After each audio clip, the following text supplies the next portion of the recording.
स्वागत है आप सभी का एक बार फिर से हमारे YouTube channel wisdom polytechnic classes में। ये एस्टिमेटिंग एंड कॉस्टिंग का 4th लेक्चर है और इससे पहले मैं एक रिग्रेट कर देना चाहता हूँ कि ये इस बार वीडियो आने में काफ़ी लेट हो चुकी है। तो कोशिश रहेगा कि वीडियो अब डेली अपलोड हो हमारे YouTube चैनल पे। और एक बात और बता देना चाहता हूँ कि 1 अक्टूबर से सभी कॉलेज में क्लासेस स्टार्ट हो जाने का प्लान चल रहा है और उम्मीद है कि 1 अक्टूबर से सभी कॉलेज में क्लासेस स्टार्ट हो जाएंगे। तो चलिए आज का वीडियो में स्टार्ट करते हैं। जैसे एस्टिमेटिंग एंड कॉस्टिंग का ये 4th लेक्चर है और पिछले 3rd लेक्चर में हमने बात किया था कि प्लिंथ एरिया रेट मेथड क्या होता है और उस पर थ्योरी भी बात किया था कि थ्योरी हम अगर एग्जाम में पूछते हैं तो कैसे हम उस पर हम एग्जाम में लिखेंगे।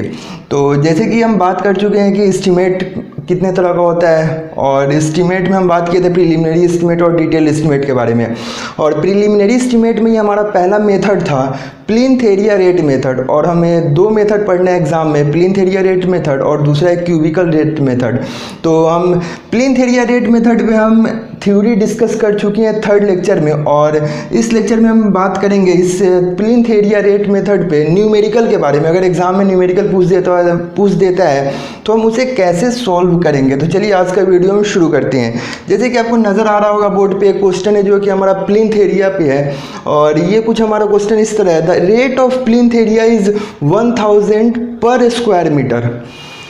Water supply and sanitary fitting charges are 8% of cost of building. जो कि हमारा वाटर सप्लाई और सैनिटरी फिटिंग का जो पैसा लग रहा है वो क्या है, हमारा 8% है किसका, कॉस्ट ऑफ बिल्डिंग का। क्लियर है। और हमारा रेट भी दे रखा है प्लिंथ एरिया का 1000 पर स्क्वायर मीटर। अब हमें अगला दे रखा है electricity charges are 10% of building cost. जो हमारा इलेक्ट्रिक का जो चार्ज लग रहा है बिल्डिंग कॉस्ट का 10% लग रहा है। और if the contingencies of 5% of building cost are added. और कंटीजेंसीज क्या होता है हम बात कर चुके हैं पिछले 3rd लेक्चर में। तो कंटीजेंसीज यही होता है कि जो भी हमारा कंस्ट्रक्शन के वक्त जो भी वर्कर डेथ कर जाता है, मर जाता है कंस्ट्रक्शन के दौरान, तो उसके फैमिली को कुछ पैसा दिया जाता है। तो कितना होता है हमारा 5 से 10% के बीच में होता है। तो इस क्वेश्चन में दे रखा है कंटीजेंसी चार्जेस कितना है, 5% ऑफ बिल्डिंग कॉस्ट। क्लियर है। Determine the preliminary estimate for 1000 metre square area. यहाँ पे हमारा एरिया दे रखा है कि इतने एरिया का हमें प्रीलिमिनरी एस्टिमेट निकालना है, मतलब अप्रॉक्सीमेट एस्टिमेट निकालना है। और हमें रेट भी दे रखा है कि 1000 per square metre. 1 square metre में कितना रेट लग रहा है हमारा, 1000 रुपया लग रहा है। तो हमें 1000 मीटर स्क्वायर का प्रीलिमिनरी एस्टिमेट निकालना है, मतलब अप्रॉक्सीमेट एस्टिमेट निकालना है या फिर रफ एस्टिमेट निकालना है। तो हम बात कर चुके हैं कि प्लिंथ एरिया में हम कभी भी कंसीडर करेंगे ना तो हम एक्सटर्नल टू एक्सटर्नल हम कंसीडर करते हैं। यहाँ एक्सटर्नल टू एक्सटर्नल सिर्फ हम रूम के अंदर के डायमेंशन को इंक्लूड नहीं करते हैं, हम थिकनेस ऑफ वॉल को भी प्लिंथ एरिया में इंक्लूड करते हैं। क्लियर है। तो चलिए इस न्यूमेरिकल को सॉल्व करते हैं। तो सबसे पहले आपको गिवन डाटा लिखना पड़ेगा जो कि बहुत ही इंपॉर्टेंट है।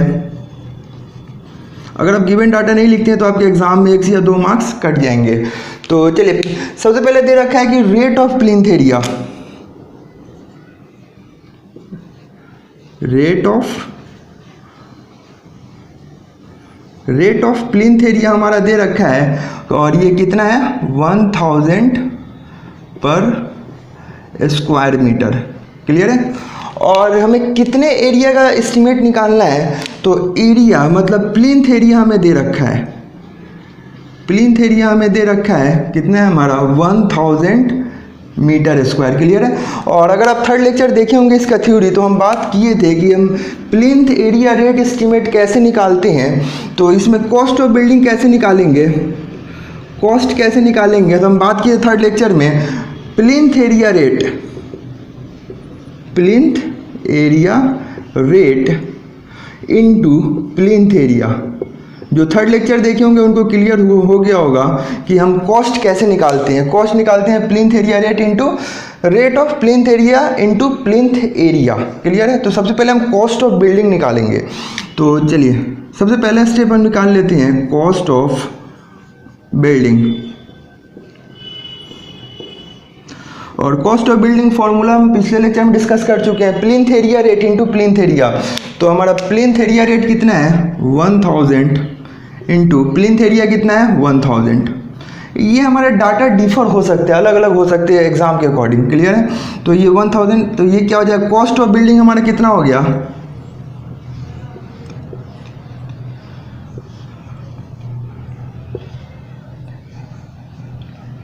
देखिए कॉस्ट ऑफ बिल्डिंग हमारा निकल गया 10 लाख, 10 लाख रुपया। मतलब कि एक अप्रोक्सीमेट हमें निकाल लिए कि हमें 10 लाख रुपया लगेगा ये 1000 मीटर स्क्वायर एरिया को बनाने के लिए। और कितना रेट है हमारा, 1000 पर स्क्वायर मीटर। लेकिन ये हमारा सिर्फ कॉस्ट ऑफ बिल्डिंग निकला है, अभी अप्रोक्सीमेट एस्टिमेट नहीं निकला है। तो अब देखिएगा अगले स्टेप में क्या है, हमारा वाटर सप्लाई है, हमारा फिटिंग चार्जेस है, जो कि हमारा 8% ऑफ कॉस्ट ऑफ बिल्डिंग। ये क्या निकला हमारा, ये निकला हमारा कॉस्ट ऑफ बिल्डिंग, जो कि 10 लाख रुपया। क्लियर है? तो अब स्टेप बाय स्टेप हम निकालेंगे। तो cost of water supply, cost of water supply and fitting charges, and fitting charges. Fitting charges आप जानते ही हैं कि वाटर सप्लाई और फिटिंग चार्जेस क्या होता है, जो पाइप हम लगाते हैं वाटर सप्लाई करने के लिए उसको फिटिंग चार्जेस बोला जाता है। और ये कितना है हमारा, एट अ रेट 8% है, 8% है to the cost of building. Cost of building से, तो यही तो हमारा कॉस्ट ऑफ बिल्डिंग है। तो इसका हम कॉस्ट ऑफ वाटर सप्लाई निकाल लेते हैं।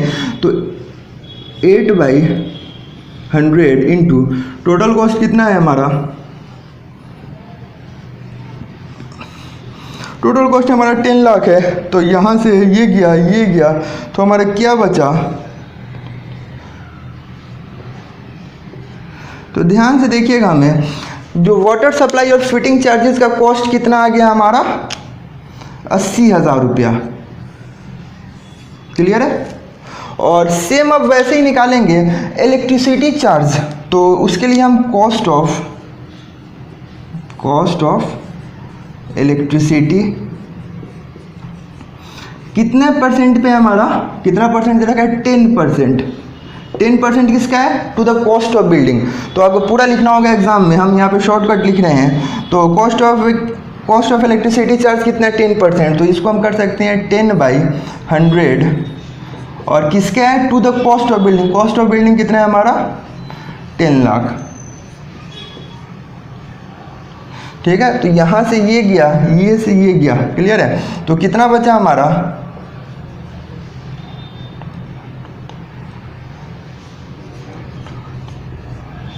1 लाख रुपया। 1 लाख रुपया क्या आ गया हमारा, cost of electricity charge 1 lakh रुपया आ गया। क्लियर है?